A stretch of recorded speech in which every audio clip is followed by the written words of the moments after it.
拘束する。規制線マン。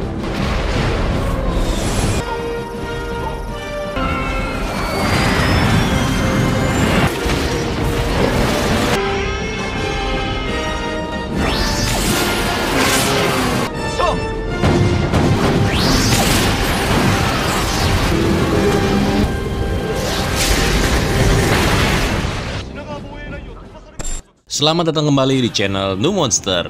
Hari ini kita akan nge-recap lagi nih film klasik Godzilla era Millennium, yaitu Godzilla Tokyo SOS. Godzilla Tokyo SOS adalah film tokusatsu kaiju yang diproduksi pada tahun 2003 dan menjadikannya film ke-27 dalam seri Godzilla, serta yang kelima dalam seri Millennium. Film ini juga menjadi sequel langsung dari film Godzilla Against Mechagodzilla yang udah kita recap kemarin. Dan karena hal itu juga menjadikan film ini satu-satunya entry dalam seri Millennium yang mempunyai sequel dari film sebelumnya. Dan inilah dia Godzilla Tokyo SOS. Tapi sebelum masuk ke ceritanya, seperti biasa, kita joget dulu cuy.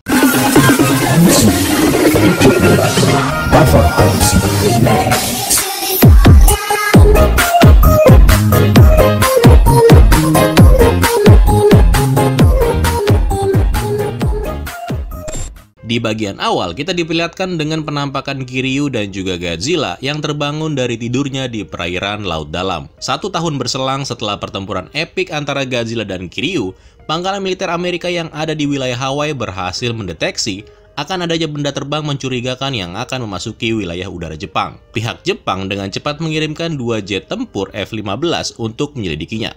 Ketika diselidiki, ternyata benda terbang yang mencurigakan tersebut adalah kaiju ngengat raksasa yang bernama Mothra. Maksud dari kemunculan Mothra adalah untuk mengantarkan Sobijin untuk bertemu dengan seseorang yang bernama Shinichi Chujo. By the way, Chujo adalah seorang ilmuwan yang dulunya pernah menyelamatkan kedua Sobijin ini dari tangan pengusaha jahat yang bernama Clark Nelson pada tahun 1961, atau yang ada di dalam film Mothra tahun 1961. Selain Chujo, ada juga keponakannya yang bernama Yoshihito dan juga cucunya yang bernama Sun, yang kebetulan juga ada di sini. Tujuan si kembar datang kemari adalah untuk memberitahu Chujo bahwa pemerintah Jepang telah salah membuat senjata menggunakan sisa tulang berulang Godzilla pertama. Dan karena itu pihak Jepang harus mengembalikan tulang tersebut ke lautan. Jika Jepang menolak, maka Mothra dengan terpaksa menyatakan perang melawan kemanusiaan. Mereka juga meyakinkan Chujo bahwa jika tulang Godzilla pertama dikembalikan ke laut, maka Mothra lah yang akan membela Jepang dari serangan Godzilla yang lain.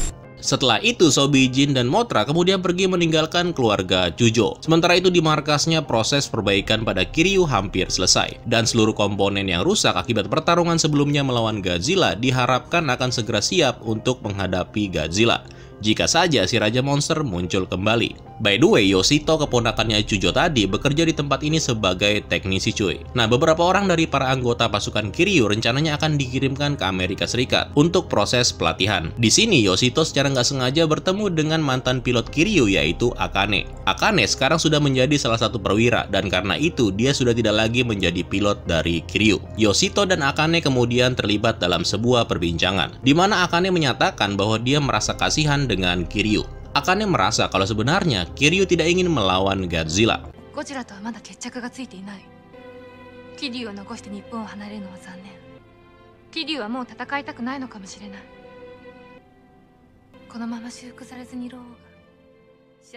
Setelah perbincangan tersebut, Akane lalu pergi, sambil memberitahu Yoshito untuk menjaga Kiryu dengan baik. Di tempat lain, kakek Chujo bertemu dengan Perdana Menteri Igarashi untuk menyampaikan pesan dari Sobijin untuk segera mengembalikan tulang Godzilla, dan juga memberitahu kalau apa yang dilakukan manusia dengan membuat senjata seperti Kiryu itu adalah sebuah kesalahan. Perdana Menteri ini sebenarnya mau aja melakukan hal itu, tapi di lain sisi beliau nggak mau kalau Jepang akan diporak-porandakan oleh Godzilla. Selain itu, Perdana Menteri juga meragukan si monster ngengat Mothra, karena Mothra juga pernah menghancurkan kota-kota di Jepang pada tahun 1961. Meskipun pada waktu itu Mothra marah karena Sobijin telah diculik, tapi tetap sama aja, ujung-ujungnya Jepang yang jadi hancur. Beberapa waktu kemudian ditemukanlah bangkai makhluk raksasa yang terdampar di perairan Jepang. Makhluk itu diidentifikasi sebagai Megalo Mata-Mata atau Kamubas. Nah, Kamubas adalah spesies penyu raksasa yang ditemukan pertama kali di Pulau Sergio pada tahun 1970 dan menjadikan penemuan ini sebagai spesimen pertama yang terlihat sejak tahun 1980-an. Dari hasil pemeriksaan, makhluk itu memiliki bekas luka cakar besar di lehernya, di mana hal itu membuat AMF menyimpulkan bahwa Kamuba telah dibunuh oleh Godzilla. Ketika AMF sedang bergegas untuk menyelesaikan perbaikan Kiryu dalam persiapan untuk menyambut kedatangan Godzilla, Godzilla tiba-tiba aja terdeteksi muncul dan menyerang salah satu kapal selam nuklir milik Angkatan Laut Amerika Serikat. Berita itu pun dikonfirmasi oleh pihak Jepang. Segera setelah kejadian itu, Godzilla muncul di Teluk Tokyo. Godzilla dengan mudah melewati pertahanan GSDF.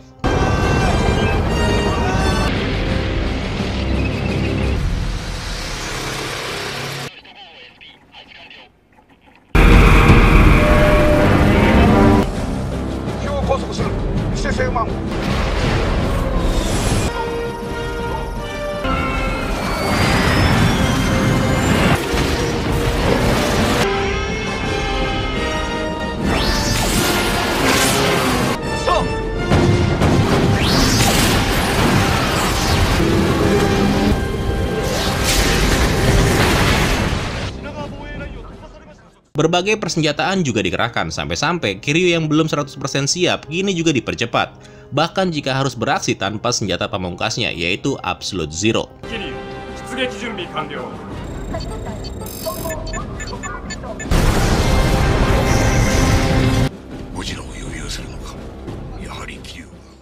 Saat kota Tokyo sedang melakukan evakuasi dan Kiryu bersiap untuk diluncurkan, cucunya si kakek Chujo yaitu Sun membuat sebuah simbol untuk Mothra menggunakan meja-meja dari sekolahnya. Nah, si Sun ini terinspirasi oleh kakeknya sendiri yaitu Chujo, di mana dulunya si kakek dan teman-temannya juga pernah melukis simbol tersebut di landasan pacu bandara pada tahun 1961 untuk menarik perhatian Mothra. Dan benar aja, Mothra kemudian muncul dan tiba di kota Tokyo.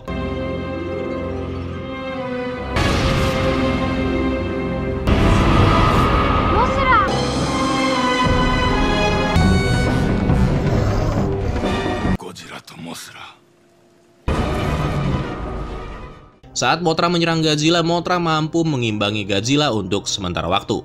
Tetapi Godzilla pada akhirnya berhasil mengalahkan Mothra.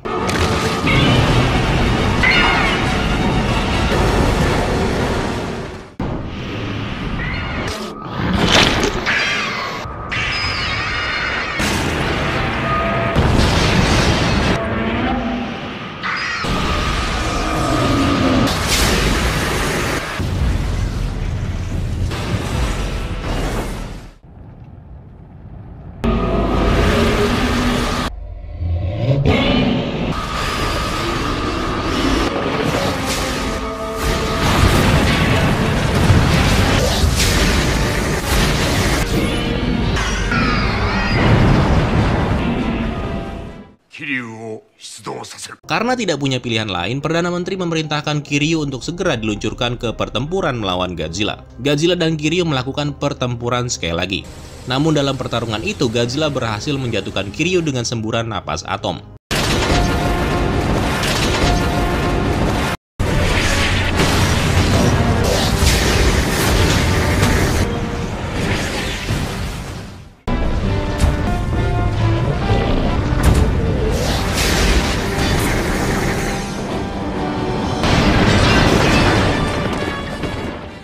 Sementara itu di Pulau Himago, dua larva Mothra kembar menetas dari telurnya.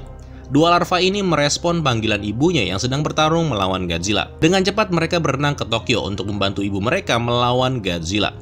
Dua larva Mothra akhirnya sampai bertepatan dengan Godzilla yang berhasil menjatuhkan Kiryu sekali lagi. Ketika Godzilla melihat larva kembar, dia langsung menembakkan napas atomnya. Sampai pada suatu momen di mana Mothra mengorbankan hidupnya demi menyelamatkan kedua anaknya.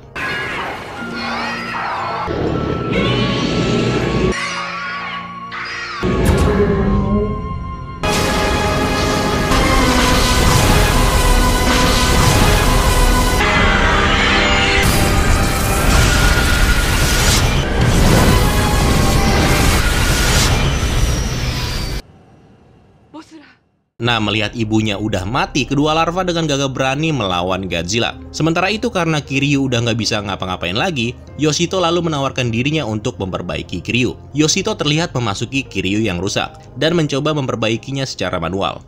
Singkat cerita, Yoshito membuat Kiryu kembali beroperasi. Namun akibatnya, Yoshito mendapati dirinya terperangkap di dalam tubuh Kiryu, alias nggak bisa keluar. Alih-alih melanjutkan misi mereka, Yoshito kemudian berbohong dengan mengatakan kalau dia sudah keluar, padahal dia masih ada di dalam Kiryu.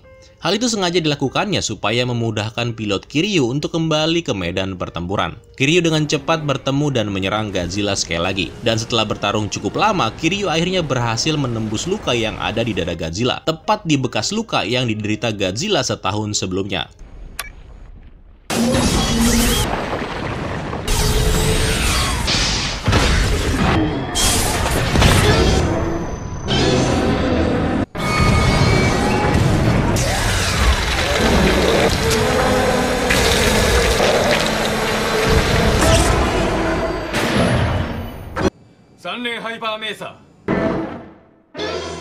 Setelah itu, Kiryu kemudian menembakkan sinar Hyper Meser ke luka yang terbuka tersebut dan menyebabkan Godzilla mengaum kesakitan. Larva Mothra kemudian menutupi Godzilla dengan anyaman sutra dan membuatnya tidak bisa bergerak. AMF lalu memerintahkan Kiryu untuk menghabisi Godzilla untuk selamanya. Tetapi tiba-tiba aja roh Godzilla pertama bangkit kembali dan mengambil kendali Kiryu. Nah, roh Godzilla menganggap daripada membunuh sesama jenisnya, lebih baik dia memilih untuk membawa Godzilla ke laut dan tenggelam bersamanya ke dalam palung Jepang.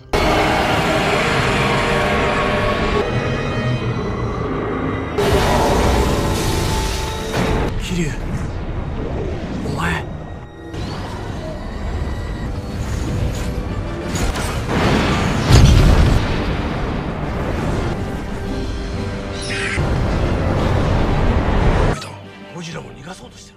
Saat Kiryu dan Godzilla terbang di atas lautan, beberapa jet AC-3 White Heron terbang di sebelah Kiryu untuk mencoba menyelamatkan Yoshito. AMF baru aja mengetahui kalau Yoshito terperangkap di dalamnya. Singkat cerita, pintu keluar berhasil dibuka sehingga memungkinkan Yoshito untuk melarikan diri dan diselamatkan oleh salah satu pesawat. Ketika akan melompat, Yoshito sempat melihat sebuah pesan di layar komputer yang bertuliskan Sayonara Yoshito. Yoshito yang melihat hal itu lalu dengan sedih menjawab, Sayonara Kiryu.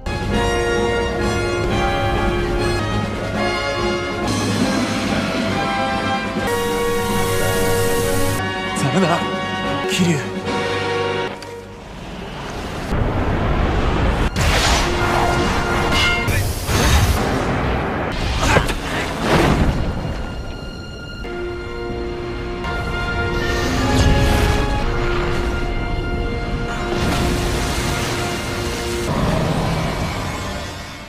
Kedua monster itu tenggelam ke dalam laut, sampai pihak Jepang mengkonfirmasi kalau Godzilla telah benar-benar menghilang. Perdana Menteri Igarashi menyatakan kalau kemenangan mereka sebagai kemenangan yang hampa. Sementara itu, kembar Soubijin sepertinya sudah puas dengan kenyataan kalau roh Godzilla asli sekarang dapat sekali lagi beristirahat dengan tenang. Sehingga kemudian mereka kembali lagi ke Infant Island bersama dengan kedua larva. Di bagian post credit scene kita diperlihatkan penampakan di laboratorium AMF, di mana di sana ada beberapa tangki kriogenik yang menyimpan DNA berbagai macam kaiju, termasuk DNA Godzilla tahun 1954 yang berhasil diekstraksi pada tahun 1999, dan juga ada DNA dari Kamubas tahun 1987. Rupanya nih, manusia belum belajar dari kesalahan mereka, dan ceritanya pun tamat cuy.